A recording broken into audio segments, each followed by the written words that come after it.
আসসালামু আলাইকুম। তো সবাই কেমন আছেন?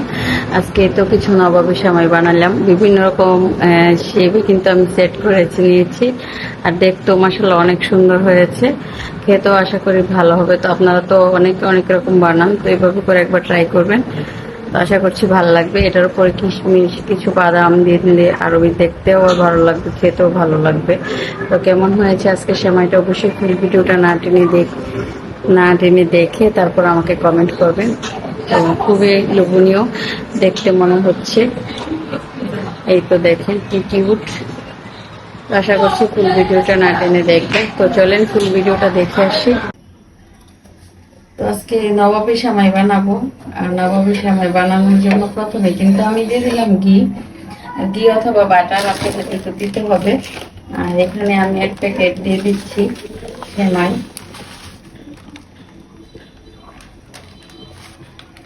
সেমাইটা পিষে নিলাম, দেখতেই পাইলে। এখন চুলার জালটা আমি কমিয়ে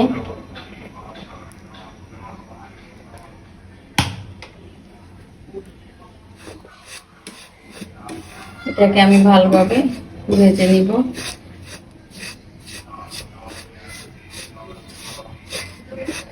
এভাবে ভাজা একটু কষ্ট, তো আমি ওইটা দিয়ে পারতেছিলাম না, সেই জন্য এটা দিয়ে দিলাম।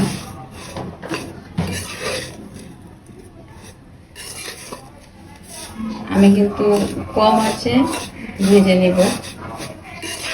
আর এগুলি এমনিতে ভাজা, ঘি ভাজাই থাকে, ওরা ঘি দেয় না, ওরা ডালডা দেয় সম্ভবত। আমি সুন্দর ফ্লেভারের জন্য আমি এখানে ঘি ব্যবহার করতেছি। তো আমি একদমই মৃদু আছে, এটাকে কিছুক্ষণ ভেজে নিব। অনেকেই জানেন বানাইতে, তারপর আজকে শেয়ার করি আমি আমার মতো করি। এখন দিয়ে দিব আমি 2 টেবিল আর চুলার জাল একদম মিডিয়ামে আছে। আর এটা কিন্তু লাল লাল হয়ে গেছে, একটু ব্রাউনিশ কালার চলে আসছে। আমি এভাবে করে দুধ দিয়ে দিলাম। এখন দিয়ে দিব চিনি। আমি টেবিল চামচের 2 চামচ পরিমাণ দিলাম, আর একটু বেশি দিই, মিষ্টি খাইতে সবাই পছন্দ করে।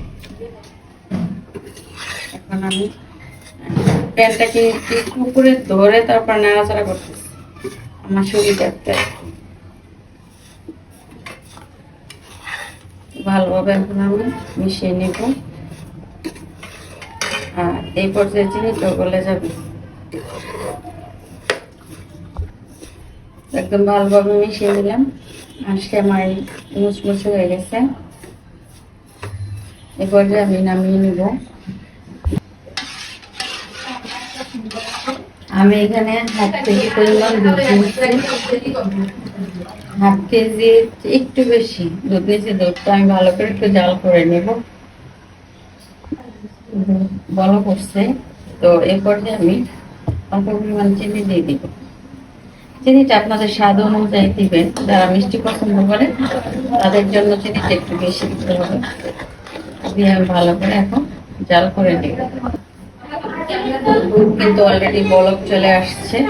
তো আমি 1 কাপ পরিমাণ দিয়ে দিব কনডেন্স মিল্ক। কনডেন্স মিল্কটা দিচ্ছি আর নাড়াচাড়া করতেছি। আর কনডেন্স মিল্ক দেওয়ার কারণে আমি চিনি কম দিয়েছি। অতটাই করা ভালো না, সেই জন্য একদম আমি পরিষ্কার করে মুছে দিয়ে দিচ্ছি। এখন দুধটাকে আমি আরো ভালো করে কিছুক্ষণ জাল করে নিব। তো এখানে কিন্তু দুধ বলক উঠে গেছে। আর আমি এখানে হাফ কেজি দুধের জন্য 2 টেবিল চামচ পরিমাণ কর্নফ্লাওয়ার নিয়ে গুলিয়ে রাখছি। আপনারা চাইলে এখানে অন্য কিছু দিতে পারেন, কাস্টার্ড পাউডারও দিতে পারেন। এখন আমি এটা দিয়ে দিব। এখন আমি নাড়াচাড়া করবো। পারফেক্ট ঘন হয়ে গেলে আমি এটা নামিয়ে নেব।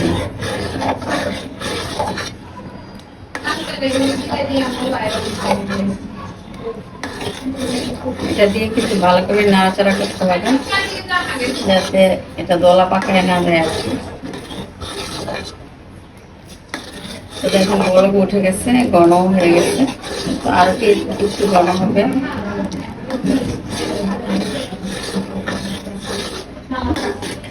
এই পর্যায়ে এরকম মানে ঘন হয়ে গেছে, ঠান্ডা হলে কিন্তু আরো ঘন হয়ে যাবে। সেই জন্য আমি চুলার জালটা কমিয়ে দিলাম।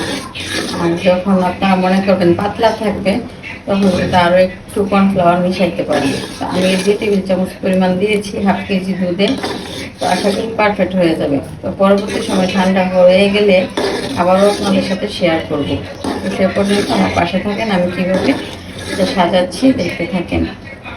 তো অলরেডি কিন্তু আমি অনেকগুলি বক্সে নিয়ে নিয়েছি সেমাইটা, এই তো দেখেন। তো এগুলি কিন্তু কিনতেও পাওয়া যায়, তো দেখার সৌন্দর্যের জন্য এগুলি নিয়েছি আমি। আর এখানে কিছু ক্রিম রাখছি, আর এটাতে আমি একদম ভালো করে চেপে চেপে নিয়েছি একটা লেয়ার দিয়ে। আর একটা লেয়ার আমি এখান থেকে দিয়ে দিব। এই তো একটা লেয়ার দিয়ে দিলাম। আর আমি হাতের সাহায্যে এইটা উপরের দিকটা দিয়ে দিচ্ছি। আপনারা চাইলে চামচের সাহায্য দিতে পারেন, তবে সব কাজই হাতে করতে পছন্দ করি, যতটুকু করা যায়।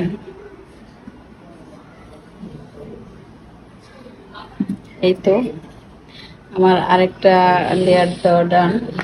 এগুলি ফ্রিজে রাখলে একদমই ঠান্ডা হয়ে যাবে। আমি আরেকটা জার নিয়েছি এখানে, এটাতে আমি এখন দিয়ে দিব। আপনারা চাইলে এখানে 3টা লেয়ারও দিতে পারেন, তবে আমি 2টা লেয়ারই দিব।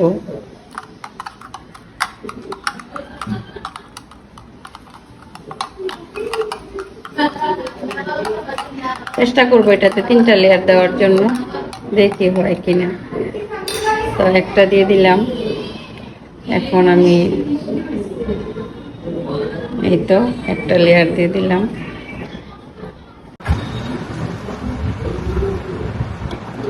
এখানে আমি আরো একটা লেয়ার দিয়ে দিলাম।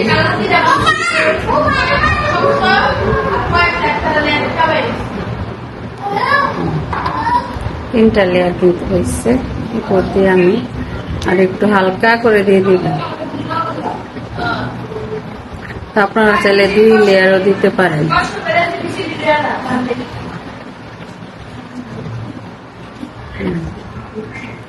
এইভাবে করে কিন্তু আমি সবগুলি করে নিব।